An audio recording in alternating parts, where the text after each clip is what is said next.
All right, welcome back, everybody. Anybody that's new here, thanks for joining me today. If you're new here, consider subscribing. I try to do tip videos like this every once in a while, especially during the seasons, because it helps out people the most.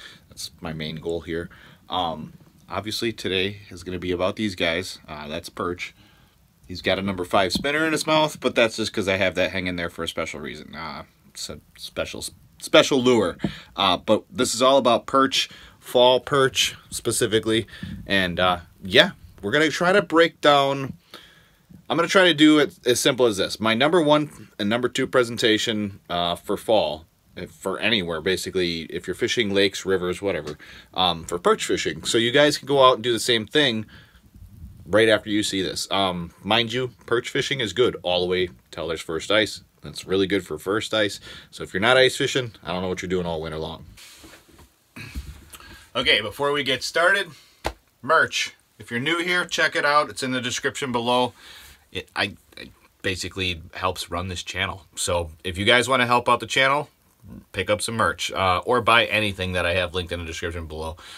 Anything that I have listed down there helps out the channel a little bit. I think the merch is going to be the best. And actually, the number 1 thing is like, subscribe, comment below. Now that that's out of the way, let's get this going really quick here. I'm going to keep this pretty short and sweet. It's not that complicated. Perch fishing can be... people can overthink it a lot. One of the number 1 things that most people don't understand is perch tend to school up. Once they start feeding, if you go back to the exact same spot or if you anchor over them, they feed in numbers. So that's like a trigger. So like if you catch 1 or 2, those 2 back to back tend to turn all the other ones in like the local area onto your specific spot. So anchoring, stuff like that, makes a big difference. But one of the number 1 things I wanted to talk about today was basically, you know, fall locations and how to utilize those locations. So the 2 things that I'm going to do is, well, first things first. When you're starting to search for perch in the fall, number 1 thing is find yourself a transition. Rock, mud, rock, sand, sand, mud, mud, weeds, sand, weeds. I think that's all of them. Yeah, I think I just walked down that line. But yeah, so repeat that back as many times as you need to understand that you're looking for a transition.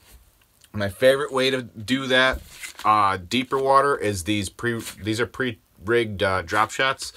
I have a whole drop shot box. This is literally just for drop shot weights, drop shot hooks, swivels, all that fun stuff. Well, and that's like Carolina rigs and stuff like that. But the 2 number 1 things that are the 2 things that you're gonna want to learn how to use the quickest is gonna be a drop shot and a slip bobber. If you guys are new here and you haven't seen my slip bobber video, I live and die by the slip bobber. It works for pretty much every species there is. All it is location, time of year, all that fun stuff. Put the puzzle together, you'll catch fish. But one thing I will give you guys a tip on, so like for instance with the drop shots, you can get away with bigger hooks and stuff like that, but I really like these. So very small, like you can see it on my thumbnail. This is a walleye wide gap. As you can see, it puts the point. Let's see if I can get this. There you go. So the point is just over the line of this. So when you hang this on a drop shot setup, so the line goes through it and down. I have videos. If you guys need to see those, go check out my other videos. I have everything in playlists, so it should be very easy for you guys to find. But I have a whole thing on how to tie these pre-rigged drop shots up. But this, when it's set up right, it gives you the best chance at sticking them. So fishing the drop shots, half of a night crawler or a fathead minnow.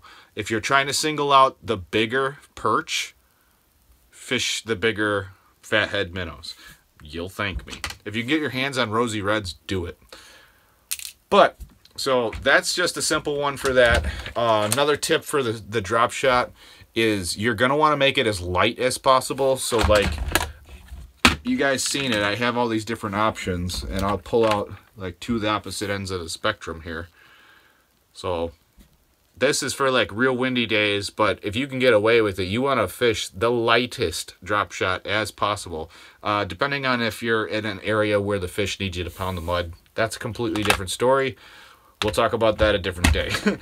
Today is just basically helping you find those fish, get on top of them, and put a beat down. Catch yourself some tigers and have a good fish fry. You don't necessarily have to keep them all, but they're really good. I like eating perch just as much as the next guy. The number 2 thing here is, depending on the water depth, I mean, you can use these. The thing about slip bobbers is you can use them in any depth of water that you want. You're sliding the depth indicator up and down your line. So you can literally slide that depth indicator 30 feet up your line if you're fishing 30 feet of water. But for instance, I like to get into the range of, these are the smaller ones compared to like a medium, and then these are the ones in between that. So if you guys can see all the different size of slip bobbers, you know, that's how much of a range you can be in. Now the slip bobber all depends on the size of jig and everything that you're running. You can run split shots to dictate how deep or how much weight you need on it and everything like that. But realistically, the same premises applies for slip bobber fishing as it did with the drop shotting. You have to fish light as you can. The lighter you fish, the better. That's me personally. I will fish 4-pound and 6-pound test line, all the fun stuff. But like as far as the fall patterns go, you're gonna want to start basically where, like, okay, so this is gonna help every ice fisherman out, because you guys are gonna know right away. Wherever the perch congregate for late ice, when you start getting big numbers of them, you find like schools, you catch 20, 30 of them at a crack. That's the fall spot that you're gonna start looking for the perch. Sometimes it's like 30 feet of water, sometimes it's 28 feet of water, sometimes it's 20 feet of water. Depending on the lake. I mean, some lakes, the deeper spots are 15 feet of water. But that's why you fish the drop shot, because you can drift. So I'm not going to go into drifting with drop shots. That's a whole different video. But you can drift until you find that school of perch, or the starting school of perch is what I like to call it in the fall.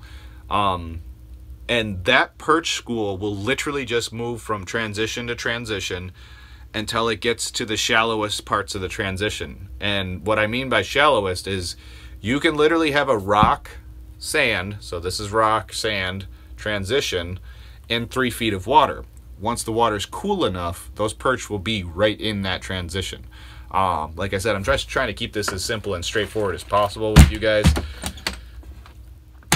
If you have any questions, comment below. I'll try to answer them. But this is your other number 1 thing, is a chartreuse jig, a small one. Preferably, I like round heads. So like this guy right here is a perfect perch jig. I actually have to get more of them. I just noticed that now. But this paired up with that middle range slip bobber, weighted just enough, and a big fat, like you can do half of a night crawler, or you can do a big fat head minnow. That setup fished from like 15 feet of water all the way up to 2-3 feet of water, wherever the perch decide to end before the ice season starts. Yeah, that's your killer info for the fall. If you duplicate anything I just said here today, you will catch perch.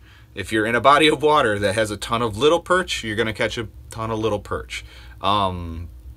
The number 1 thing to find big jumbo perch is literally you have to go somewhere where there's big perch. Not all bodies of water are created equal, and not all perch are created equal. Mind you, if you keep all the big perch out of that body of water, they get smaller and smaller and smaller until they're just not fun to catch anymore. So try to keep the middle range ones. Like if I'm catching 13-inch perch, I'll keep 12s. That's basically how I look at it. If I'm keeping, or if I'm catching 12-inch perch, I'll try to keep 10s or 11s. You know, just step it back and leave the big ones alone and let them breed, so you have a bunch more of those big ones around to catch for years and years to come. All right, so hopefully you guys got a little bit out of that. I tried to do it as straightforward as possible. No like ins, ands, or like jump cuts or anything like that. I might have a couple cuts in there because I was screwing up some of my words, but I might just leave those in there for you guys. But those guys, so that's a 12-inch perch. Those guys are, they get easier and easier to catch the closer you are to the ice season. So mind you, if you're watching this and you don't have ice, it's just going to be one of those things where like as it gets colder and colder, so keep that in mind. But if you have ice, literally you can fish right up against, like, so say there's an ice shelf, you can fish in a boat right here, and if the perch are on this on a weed edge or like an edge, like a transition line, and there's ice here, you can literally throw slip bobbers up against the ice and catch perch, big jumbo perch when it's nice and cold. So I hope this helps some of you guys out. I need to get out fishing and find some of those perch because I want a perch fry. But yeah, hopefully, like I said, it helps some of you guys out. Obviously, if you're not new here, you know what's up. But if you are new, could you please just remember to